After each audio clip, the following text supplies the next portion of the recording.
met a lot of people, and when I've been talking about culture and when is the time that you need that, I think it's whenever you're ready to receive that idea. Yeah. Because and then I would say, and the sooner you're ready to receive that idea, it will be a pivot point for your business in terms of how your team develops moving forwards. Because then the culture no longer lives in your heart or in your head, but it actually can live in a form that everyone can say, yeah, these are our values.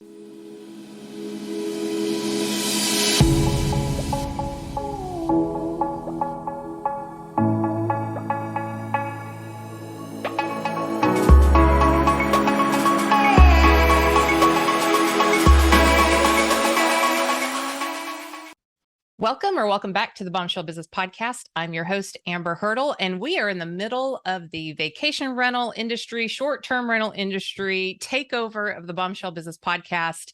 I have been fortunate enough to be able to speak both at the Book Direct conference at the beginning of the week and also working with a mastermind in Vegas before the Vacation Rental Management Association International Conference. And I thought, what a better week to just bring in a bunch of amazing people. This industry is just full of some of the best human beings on the planet and highlight them throughout this week because why not? It's a great plan to me anyway. So today I want to welcome Robin Craigen, who is an amazing entrepreneur, quite the adventurous guy. I'm not reading his official bio, but I can tell you that he is co-owner with his wife of Moving Mountains, a luxury vacation rental management company in Colorado, and we'll unpack that a little bit more. He's also very involved in the industry and is the perfect example. In fact, I'm using him in my opening keynote at the Book Direct conference as a perfect example of my brand strategy where it connects personal brands, employer brands, and business brands. So we're going to unpack that today in the episode. And I think you're going to love Robin and his personality and his zing that he has about him. So Robin, welcome to the Bombshell Business Podcast. Thank you, Amber. I'm excited to be here. Yay. So let's just dive right in. First of all, just to have a little bit of background, I know your backstory, but just for anybody, how did you get to be the top luxury vacation rental company in Colorado? Like, where did you begin? How did we get there? That's a great question. I mean, I have to say that there is sometimes that I find myself pinching myself and saying, how did I get here? I say that when I look out the window and look up at the mountain in Steamboat Springs where we live and realize how much I appreciate where we are and the kind of life that we have. But it has been an interesting journey. I feel like following my business school experience in London, I was very grounded and in a very kind of business-like environment there that I feel like I escaped in the 90s.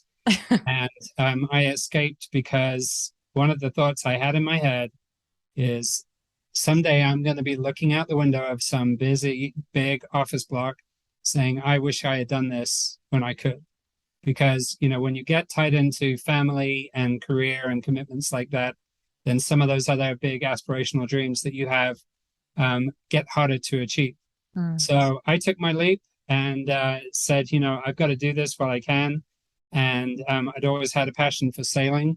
And there's a few stories I could tell you about how we came to this moment, but I came to the realization that the big adventure I wanted to have was sail across the Atlantic.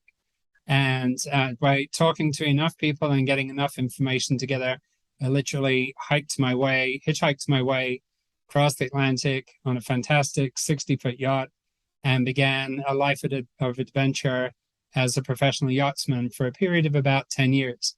During that time, I met my girlfriend, who then became my wife, Heather, and together we cooked up this idea that we were having so much fun running a luxury charter yacht in the British Virgin Islands and listening to people tell us these are some of the best vacation experiences we've ever had, that we realized that if we were going to combine that with raising a family, then we needed to move to land and create the possibility for that, which was Moving Mountains. We created that in Steamboat Springs back in the late 90s. So in a nutshell, that's the quick and dirty story about how we came to be having this much fun in the Colorado Rockies. Yeah, and you're like Mr. Adventure USA, and then you have Heather, who's like this tsunami of energy. And you put the two of you together, and it's like, well, of course. I mean, of course this happened. But my audience doesn't know you, so they don't know that this is like obviously what would naturally happen when two people of that intensity come together to co-create something. So why, well, we'll skip that because we've got so much to cover. I wanted to say why Colorado. Maybe you could maybe just a little touch on why Colorado And when you're coming from the ocean. yeah, so I was born in the UK. As I told you, I was at business school in London. But I feel like I'd always aspired to travel and really enjoy travel. And Colorado was actually a place that we had some family connections. As one of my aunts is based in Boulder, Colorado, so it wasn't totally foreign territory, but probably the seed of our inspiration was one of the first weeks that we worked together on the 70-foot yacht we ran with some people from Steamboat Springs, and I'm one of those people now. But when you meet people from Steamboat, we kind of enjoy talking about this incredible community in the Colorado Rockies, and it's a community which has a world-class ski area. It has so much history to do with ranching and agriculture.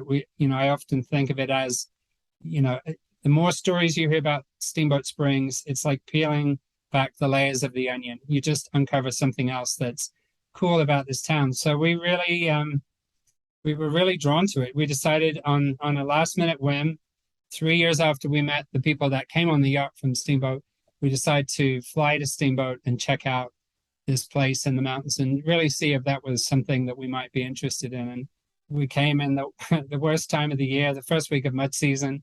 The Oh ski mountain was no. already, the ski mountain was already closed. We kind of knew that. So we skied a couple of other places in Colorado, but Steamboat was the place we wanted to come and check out. And I would say that seeing it at that time of the year was a light bulb moment for me in terms of if this place looks this cool at this time of the year, there's something to this, and we have to come back and keep exploring it. And it was on our second visit 6 months later that we found what ended up being the first property that ended up being a 3 month crazy chase to put together the money to buy a property in the mountain area and begin this mountain venture. But that was 25 years ago. I, I Wow. could kind of pinch myself that it's gone by that quick. But in that time, we've done almost everything we said that we came here to do. We set up a luxury, fully catered experience in a ski chalet, which became two ski chalets in the third year, became 10 after about 8 years. And all of a sudden, it was as if you lit the touch paper and a good idea suddenly caught on fire. And we went from 10 to 20 to 30 to 40 to we've grown the company beyond all recognition now to manage about 200 properties in 4 markets in the Colorado Rockies. And just because there will be listeners who are like, I'm going where he is, where are the, and obviously I know, but the moving mountain destinations in Colorado. So you have Steamboat Springs and Yep. So in 2019, we expanded into the Vail Valley. And so we added Vail and Beaver Creek, and both very family friendly and world class ski destinations. And then last summer, we had the opportunity to buy a company in Breckenridge and grew our team into that fourth market. So Steamboat, Vail, Beaver Creek, and Breckenridge. I mean, I can't think of a better collection of ski resorts. yeah. Everything for us operationally is within 2 hours of our home base in Steamboat, but we have somehow managed to pull together an incredible team of motivated hospitality professionals. You've met some of them and worked with some of them, and I mean we're in an exciting place right now, really enjoying the ride and the continued feedback from the guests and the owners. Yeah, that's so great. So let's kind of start breaking down this whole process because I have Yeah. everything that I want to ask already about the business brand, the fast growth, and all of that kind of stuff.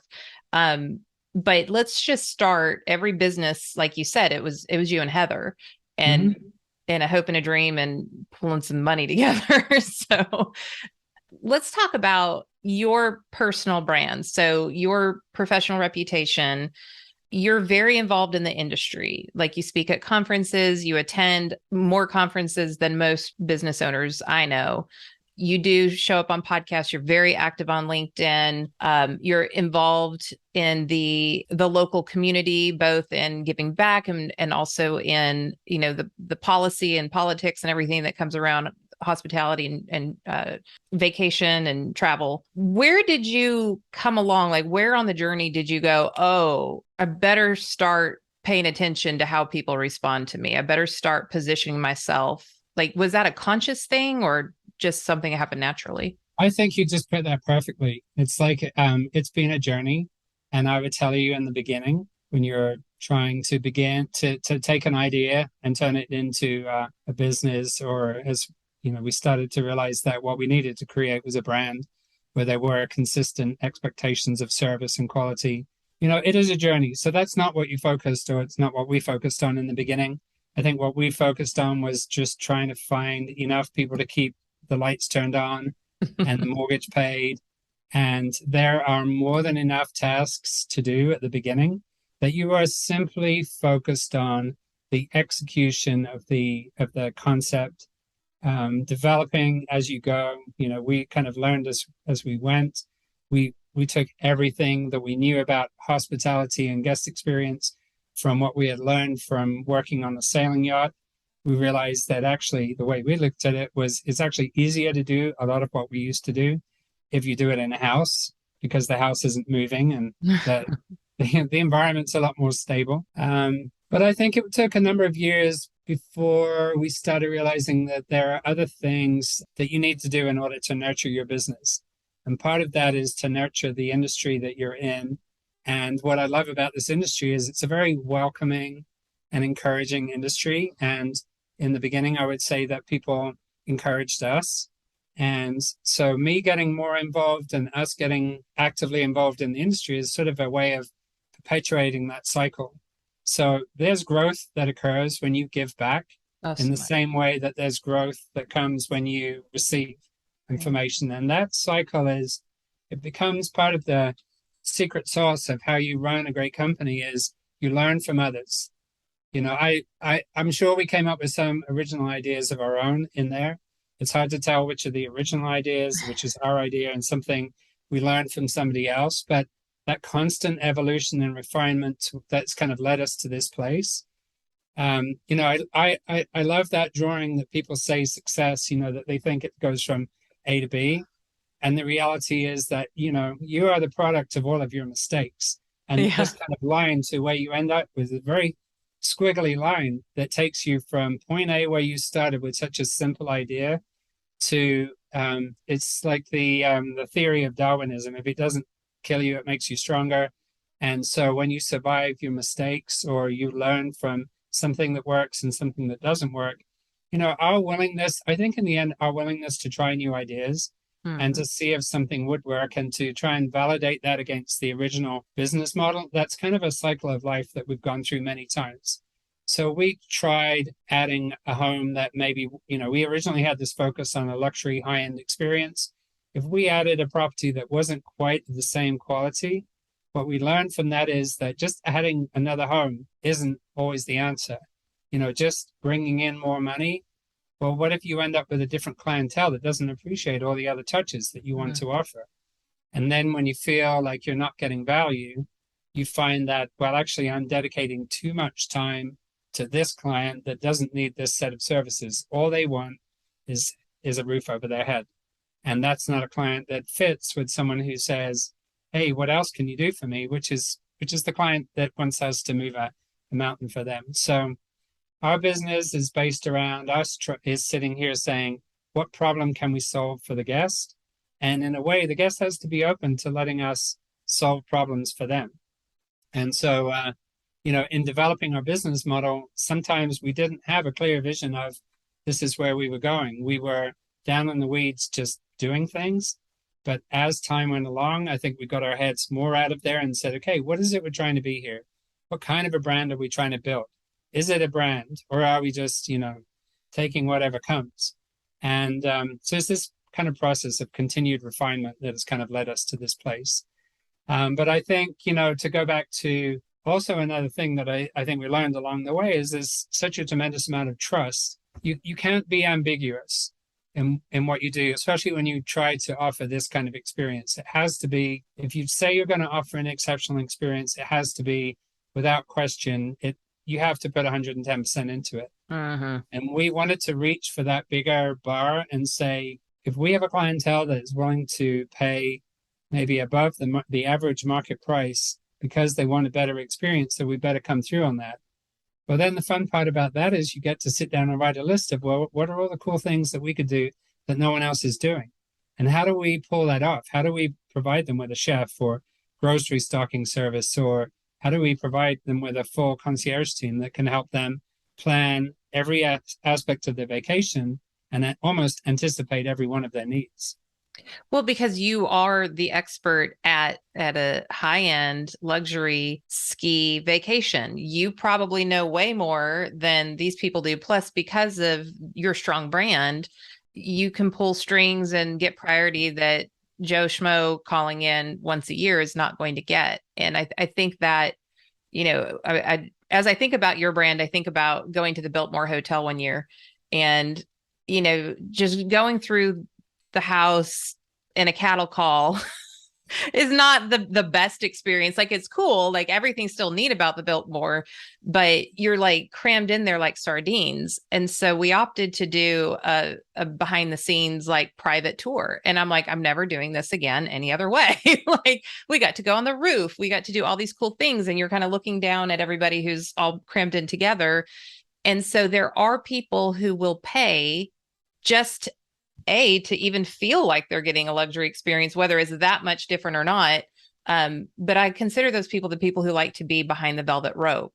And so just to kind of break down tactically what Robin just shared is they built their brand with an idea.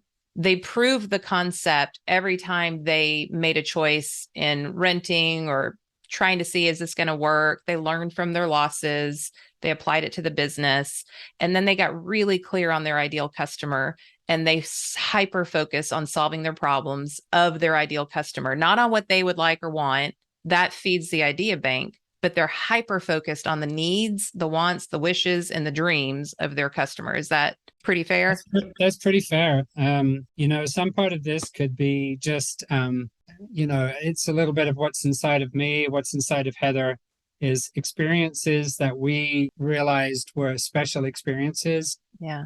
I mean, neither of us has ever wanted to go on a cruise ship. That sort of experience of being herded off of a ship onto a destination and shuttled onto a bus and kind of paraded around the island on a predetermined tour. That, I'm sorry, that's not my kind of vacation. I'm the person that wants to be on a private boat, having something that, I'm sorry, it's a few steps above that. So something with a bit of wow factor, which is a term that we use almost every day in the business. Our homes have to have wow factor. You have to, it's kind of a little bit aligned with the world that we live in these days, that we talk about the Facebook world, where people show off their best lives. Well, what's great and fun about our business is it's very Facebook worthy. It is the kind of thing that you are going to celebrate, that you get to have these kind of experiences.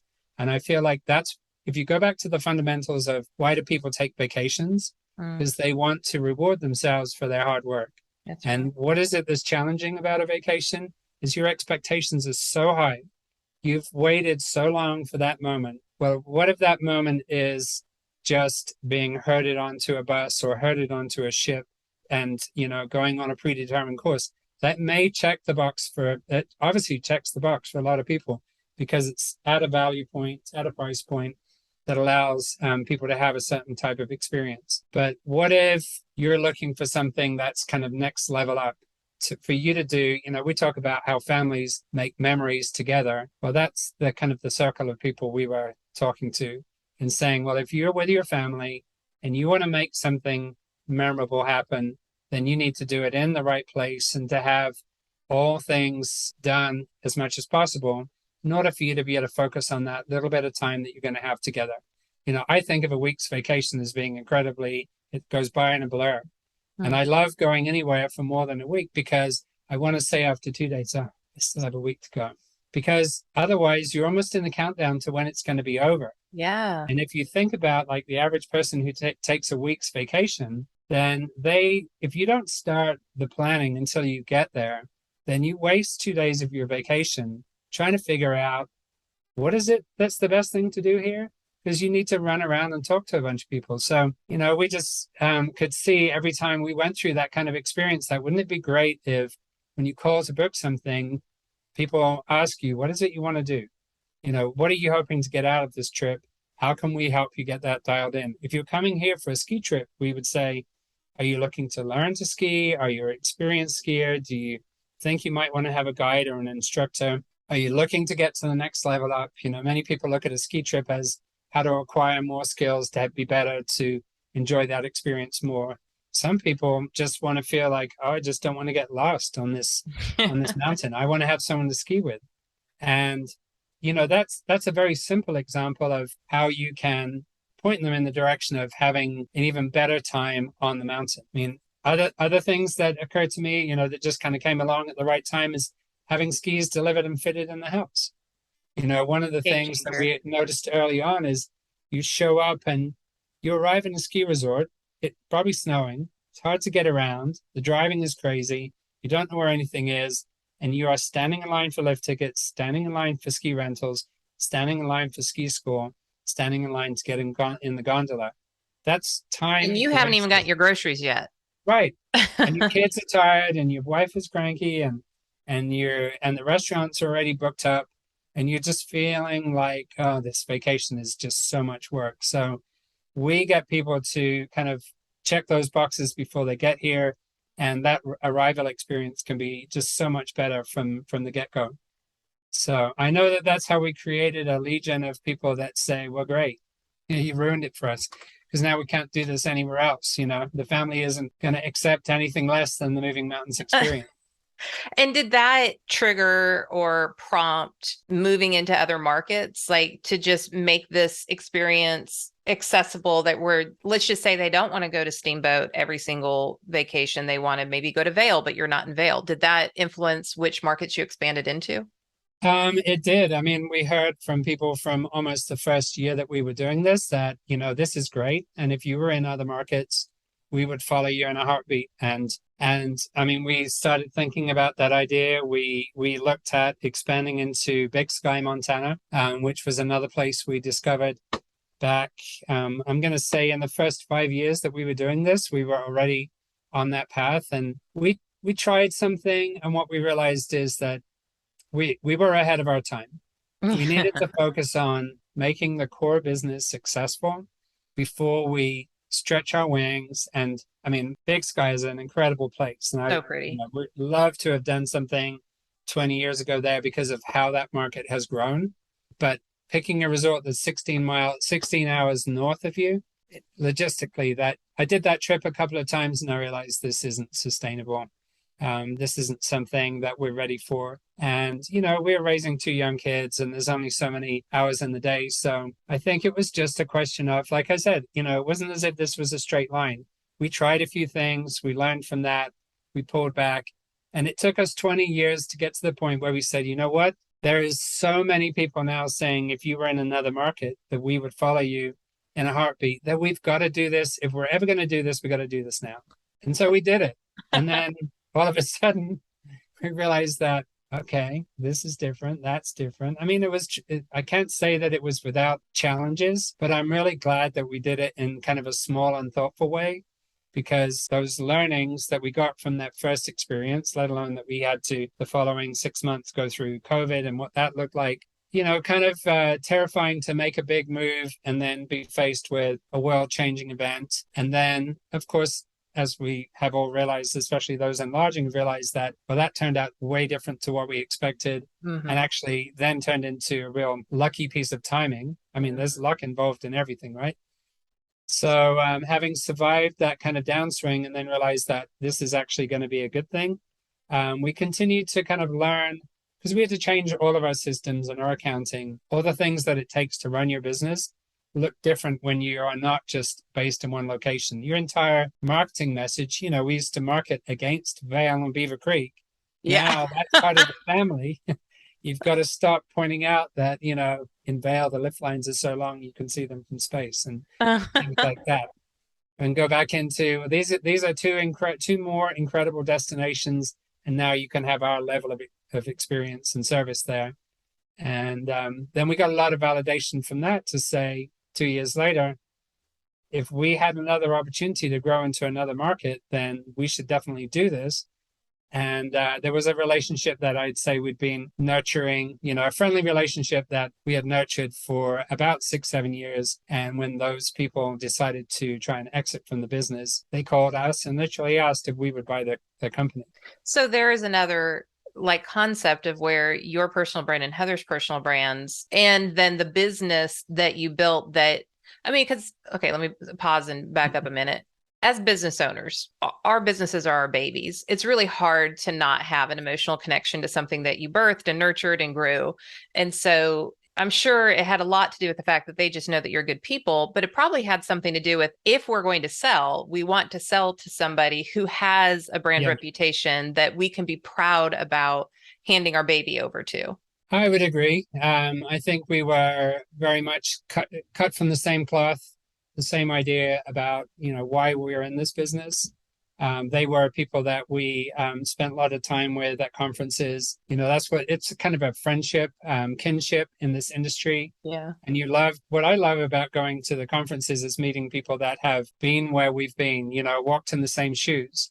And so when you can kind of peer to peer share some of that, you can kind of lift each other up and you get a lot of confirmation that you're on the right track and you get a lot of really great ideas. I mean, the learning that you get from being out in the industry, I could say to anyone who is in this business, if you've never been to a conference, it's like you need to go back and kind of learn from others. I think maybe that's one of many reasons, because typically the verticals, to use proper language, that I serve, I'm not like super involved in their industry. Like I show up for events or trainings, Mm-hmm. and I have friends, definitely friends, but the vacation rental industry, like I can say I am in the vacation rental industry. They just kind of like envelop you. And what I love is, just like speakers, we're not really in competition with each other. Like if anybody knew how often, like I was just watching an exchange, somebody tagged somebody, they're like, oh, she'd be great for this. And she was like, you know what? But so-and-so's actually closer and that might be better for them. Like, we're just not trying to hoard, like there's enough business for everybody to just make the pie bigger. And I feel like that's the same spirit that the vacation rental industry has as well, of just like, let's all support each other. I would agree. I think it's the sign of an industry that is maturing fast, Yeah. but is not, it's sophisticated in some ways, but yet it's still very approachable in so many other ways. Mm-hmm. And because of that, it's allowed a lot of people to enter the industry, and those that have managed to grow, clearly they had what it takes, and they had maybe that same spark in them that realized that, part of why we wanted to stay in vacations was realizing that it's fun to hang out with people on vacation who are having the best days of their lives. Yeah. And that's kind of infectious. Like if you can keep sight of that, and despite the other tasks that you have to do, mastering the technology, looking at spreadsheets, running accounting reports, I mean, all the things that we have to do that are not fun, not sexy, and not interested, and not even remotely looking like someone on vacation. But if you can connect that back to the reason we do this is because we're helping people have the best days of their lives, Yeah. and you get validation of that, then you're like, oh, I want to do this more. Mm-hmm. Because if I can be successful at that, then maybe I can go and have some of those same experiences myself. And that's something that I really kind of try to sell now to my team is I want you guys to be also able to have these experiences. We've got this great partnership with Third Home that's enabling us to get our employees out there into the world and helping owners. This is almost not related to the rental business, but helping an owner leverage the value of their homes. And also through our relationship with Third Home, for example, allowing our employees to be out there and say, someday I'm going to be with my family and I'm going to have that experience, which is the same experience that our company allows people to have who come and stay with us. That goes right down to a maintenance guy, someone in housekeeping. Their jobs that's a hard job. Very hard. Engineering and housekeeping, hands down, too, Yeah. that just are thankless unless you have an employer who gets it. And I was trying to pull some luxury magazines that I keep on hand, because when I work with hotels and you've got, somebody making $16 an hour being a customer service rep, and all they are on the phone, now they're at home. They used to be in a call bank, and they've never been in the luxury property that they're selling or upselling or solving problems for. And so I love that is one of many of parts of your employer value proposition, that you do offer, like, you get to be in this home and this is like work for you. This is luxury experience, but you also can take advantage of this industry that we're in too. So let's go to the employee experience real quick. Yeah. So you grew into multiple markets, and then you're kind of like, now we have like a home office and shared services. This is a bigger operation. When did the light turn on for you that if you took care of your employees like at a very intentional level, because I believe you and Heather naturally are that human anyways, but being very systematized about how you hire, how you onboard, how you engage your team, how you bid them farewell when they move on to other things, like, what was that moment? Again, I would say it's a series of learnings. Like, you learn from experiences, you have good hiring and bad hiring experiences. So then you ask the question, why did we make that hire when that person clearly wasn't a fit for that job? Yeah. Then you go and talk to somebody who knows more about it than you. And they say, oh, well, you need a hiring process and you need to be thoughtful about what the goals and ambitions of the people that you're hiring are, and are they in alignment with your own values? And then you say, well, I got my values up here. I mean, they're in a drawer somewhere. I think we did that a while ago. Didn't we hire a consultant for that? So, maybe that first conversation about what is your company culture, that came from a good friend who worked with us as a consultant for a few years. And, Chad helped draw those cultural moments from both myself and from Heather and from our team. It was something we developed together, where we say, in a very traditional sense, what is your mission, your vision, what are your core values? And we came up with what is our code, but very unique to us, and kind of enjoyed the process of saying, well, that is our mission. Our mission is to create memorable vacations and exceptional mountain homes. And when you put that up on the wall and you say, well, that's what we're here to do, then everyone gets it. It's like, of course, that's what we're here to do. But that isn't necessarily, our mission is not to write spreadsheets. Our mission is not to run reports, but you do that in pursuit of the mission, because the mission allows you to achieve that kind of goal. So once we kind of coalesced around that, we were probably 10 years into it. And I've met a lot of people, and when I've been talking about culture and when is the time that you need that, I think it's whenever you're ready to receive that idea, because the sooner you're ready to receive that idea, it will be a pivot point for your business in terms of how your team develops moving forwards, because then the culture no longer lives in your heart or in your head, but it actually can live in a form that everyone can say, yeah, these are our values. You see where you did this. Now, we have our values, like every challenge is an opportunity. And part of that is from trying to help employees understand that guests who are stressed out, that doesn't always feel like the most comfortable situation when someone's been traveling for a whole day and they're in front of you and they're frustrated because they're not getting along with the family, because they don't ever spend any time together. They came on this vacation and everyone's got a little bit of stress in them from just the journey. And what you realize is, there's the challenge, call it a challenge. Now, turn that into an opportunity. What is our opportunity? Why do we do the things that we do? Is because we're here to help these people have the great thing that they came here to experience. And I just feel like by having simple guidelines like that, it's enabled our bigger team, not just myself and Heather saying, well, this is what you do in this situation, but helping people to understand that, yes, one of our values is to deliver wow whenever possible. So when you're trying to think about how you can help this guest, then do it in a way that delivers wow. Don't just answer that question, but maybe go a little bit further and see if you can get them to go wow. And I feel like those are the things that cumulatively have kind of helped us to find our place and then kind of defend our position in the market. We do look at it as a business and we have to fend off the competition. And it's like, this is where we have pulled away from the competition by saying, we literally want the guest to feel like we would move a mountain for you. And And I get these tales now every day of these things that these people have done heroically while no one was looking, that have created these net promoter scores that are off the charts. And it is kind of circled around into being a place that we have less employee turnover. And, that culture is something that we've learned. You kind of need to learn to talk about it every day. I think others in the industry like Casago, they stand out as people that get that if you talk about culture every day, then that culture becomes, it's kind of like what people say, like the language of love. I mean, the language of culture is kind of the same thing. You speak the same language.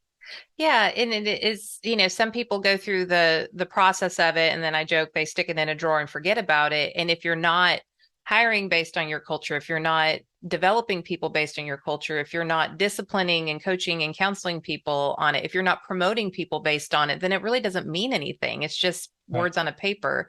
But what I've found with your team, and just even driving in, because listen, to get anywhere in Colorado to a ski place, it's multiple planes and a journey. Like, pack a snack and get your shots at the border.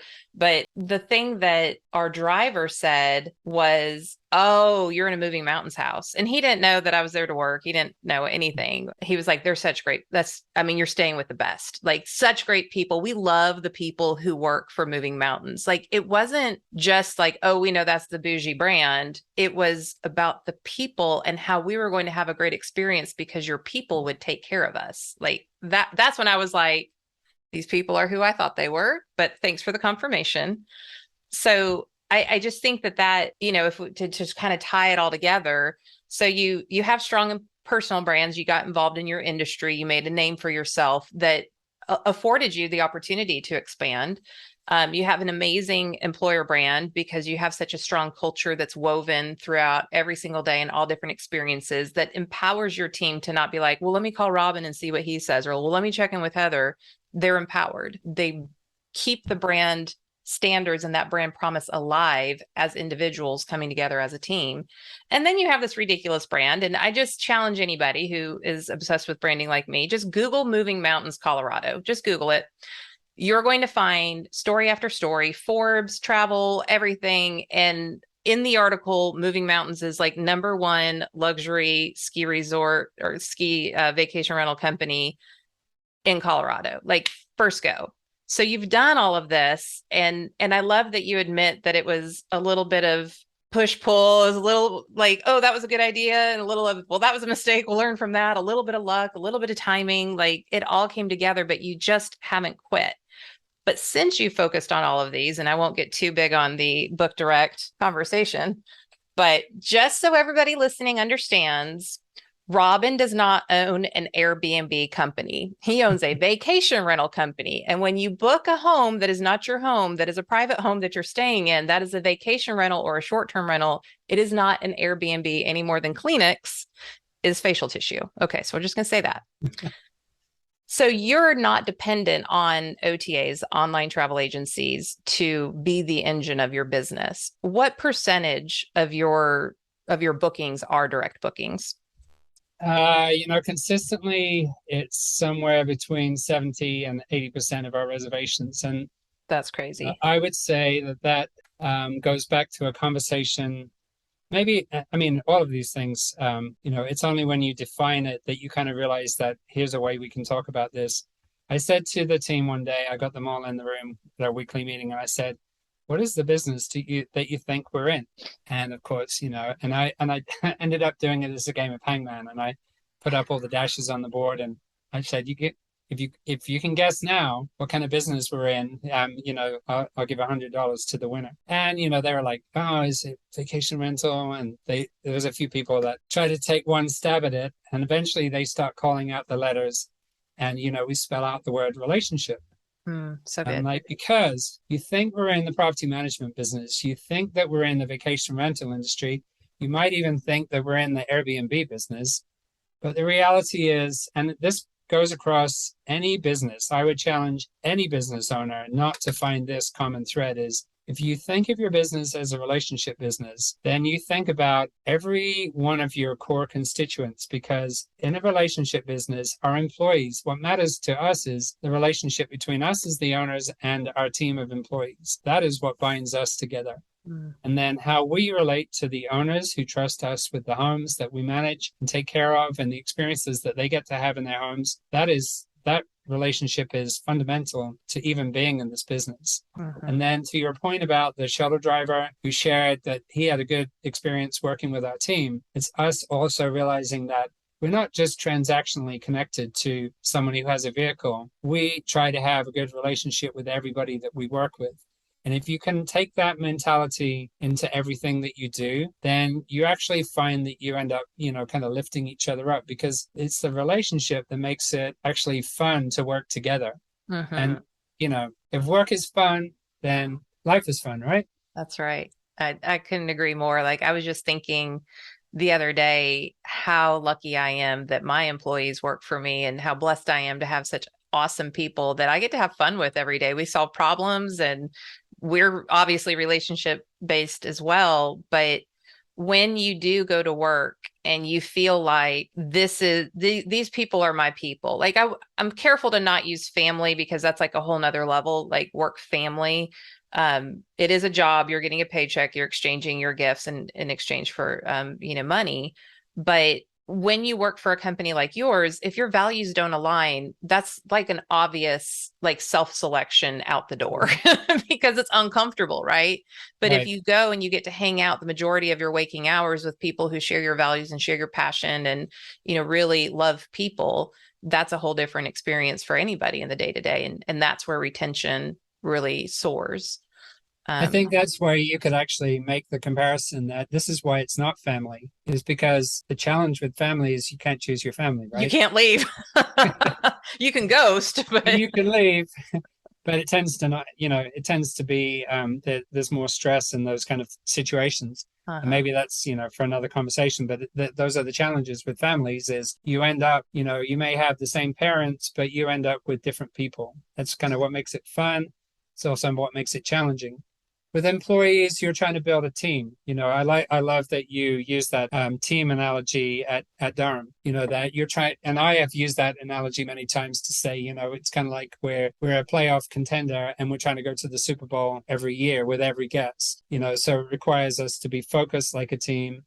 We talk about leveraging collective genius. That is having all the components. You need it to win a championship. You have to have a great quarterback, but you need running backs and wide receivers and everybody talented at every position and a coach who has some kind of vision about where we're going. Our business is so like that, or our business is. And again, it comes down to, again, I would break it down into the relationship thing is the magic sauce. Mm-hmm. That it's that trust and it's that common values, common ideals, common direction, because we would probably want to say at the beginning is another thing to understand is this is not easy work. So when it's challenging, when you are personally being challenged by an owner who maybe doesn't get your friendly relationship vibe that you want to have and says, why don't you have the rentals that you had last year? Part of how you make it through that is by focusing on, well, we've got relationship, we've got trust, we've got belief in each other.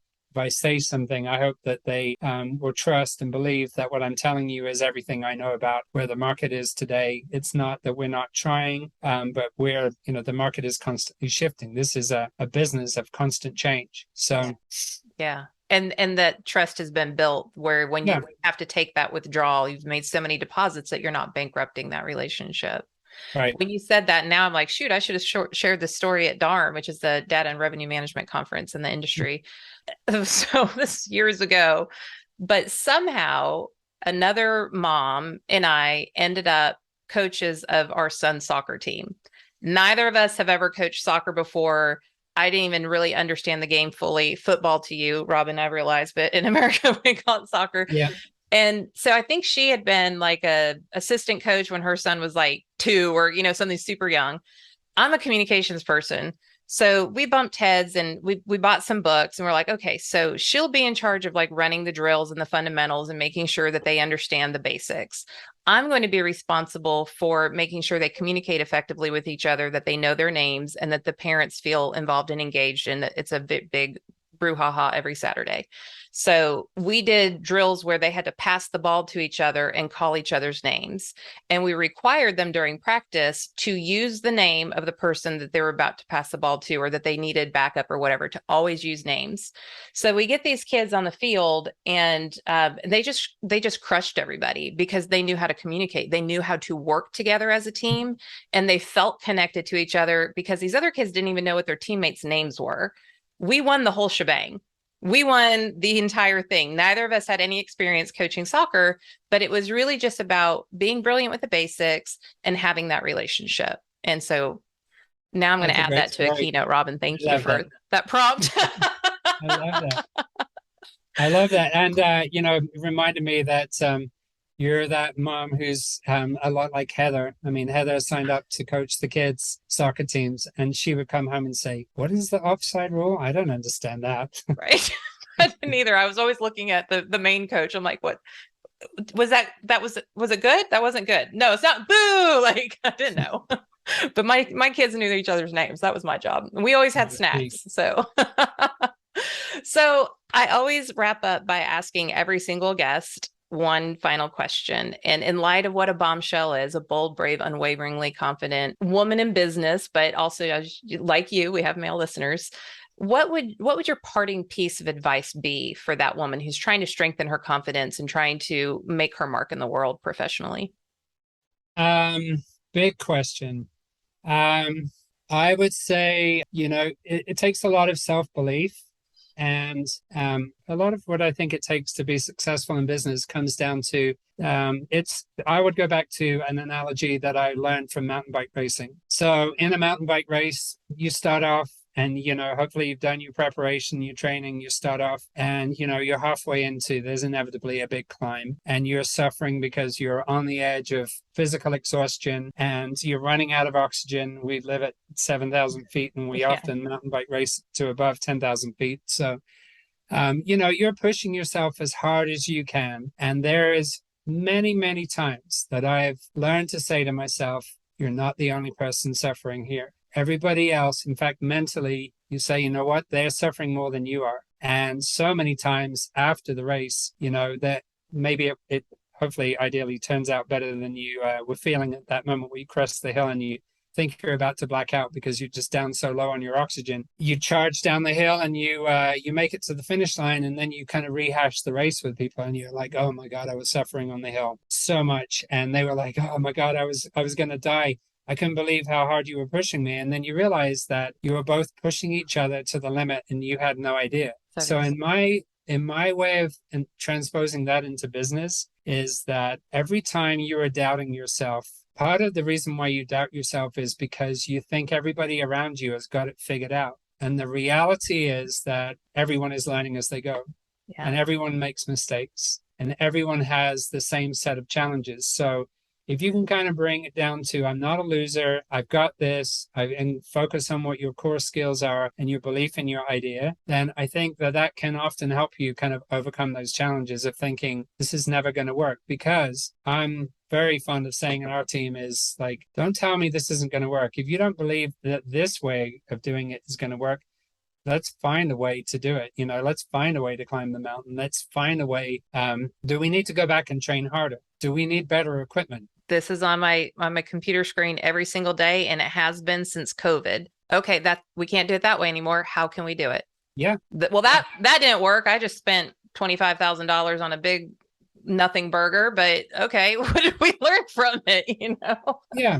So part of it is making mistakes and saying, let's never repeat that mistake again. Yeah. So what did we learn and how do we go around that? Because doing the same thing twice is, that's a recipe for failure. But when you learn from your mistakes and you kind of remind yourself that other people are struggling just like you are, and that these are everyday problems that everyone deals with, how to keep your business afloat, how to meet the challenges of the future, how to keep your team happy. I mean, there are so many resources out there. I would say not always just looking at your keyboard and saying, I've got to come up with the answers, is look around.